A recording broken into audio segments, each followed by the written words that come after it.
to you, Lord Jesus.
A reading from the first letter of St. Paul to the Corinthians.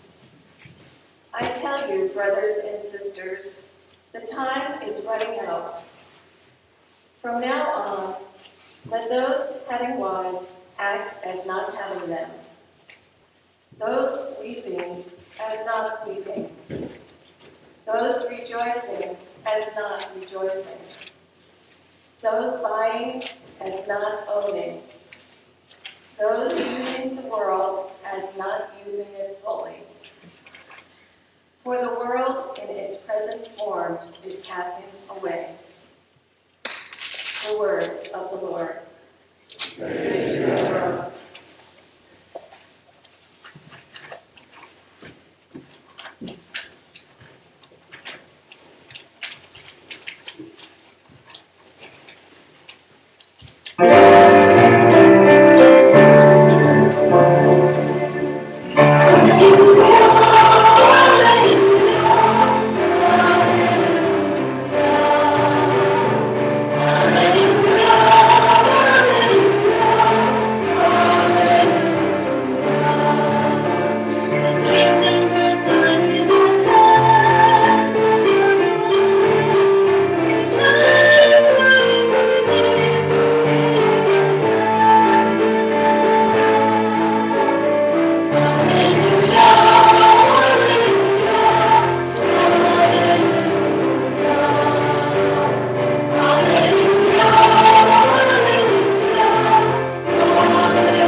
Jesus appeared to the 11 and said to them, "Go into the whole world and proclaim the gospel to every creature. Whoever believes and is baptized will be saved. Whoever does not believe will be condemned. These signs will accompany those who believe. In my name they will drive out demons. They will speak new languages. They will pick up serpents with their hands. And if they drink anything a deadly thing, it will not harm them. They will lay hands on the sick, and they will recover." The Gospel of the Lord. Praise to you, Lord Jesus Christ.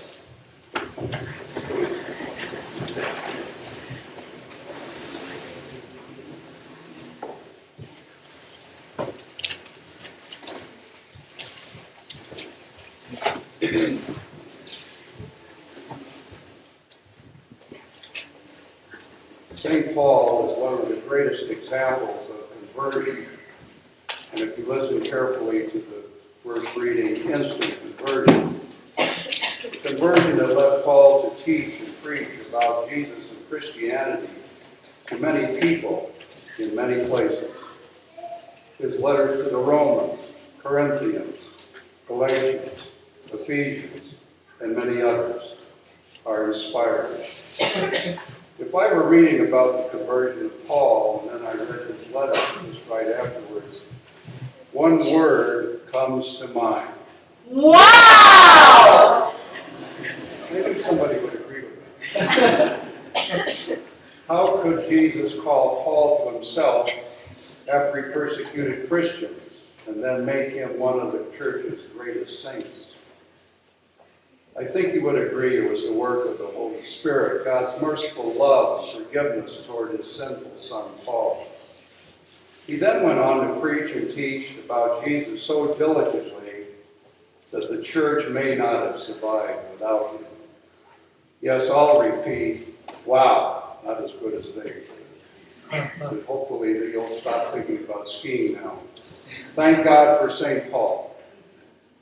In a book about the great saint, the writer says, the remarkable event of St. Paul's conversion has so changed the world that the expression Damascus conversion has become commonplace.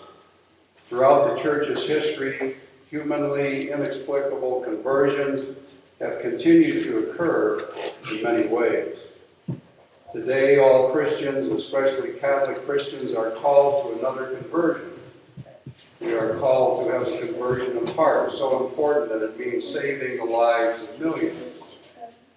St. Paul's influence was so great that you have an opportunity by your influence also to be great, and I'll be coming back to tell you what I'm talking about in just another minute. But first of all, another example is given by writer Bishop Michael Saltarelli, a retired bishop from Wilmington. He writes, "We know from Paul's life that at the heart of conversion is a surrender to the love of the risen Lord. Any interior movement leading from pride to humility, anger to mildness, greed to detachment, lust to a chaste spirit, envy to joy in the talents of others, sloth and zeal, gluttony." I pause here. I thought gluttony was overeating. But he says it includes the internet, television, not the National Football League, cell phone, and BlackBerry gluttony. I don't have a BlackBerry, so maybe I'll get off the hook. Gluttony to temperance is a surrender to the power of Christ's love within. So how about us? Those of you raised in the faith may say, what does conversion have to do with me? Conversion or change might still have to take place in some of us. For example, some of us may choose to believe in only some of the teachings of the church and dismiss others. We may pick and choose things we like to believe and ignore the important doctrine or Catholic beliefs just because they do not fit into our lifestyle. St. Paul understood, and Jesus expects all of us to obey his teachings because they are the teachings of the Father. The Father sent the Son to speak to us in words we could understand. Jesus began his church, so it would continue to be the voice of God here on earth. All of us can be more open to God's call and be more like Paul. And we could start over this year, this new year, 2009. We might start out by saying, I believe in the Holy Catholic Church, and continue with the creed.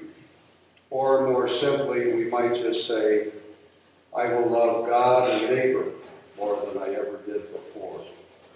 A commitment to faith, the whole thing, the whole enchilada, hook, line, and sinker. But that love requires action. What good does it do to say you love someone, but do nothing or for that person? Yes, we are called to be more like Paul, and if we don't teach or preach like he did, we must lead by example. We are called by God to be the best Christians we can be and give that gift to others. We're constantly receiving the gift of God's faith. It needs to flow.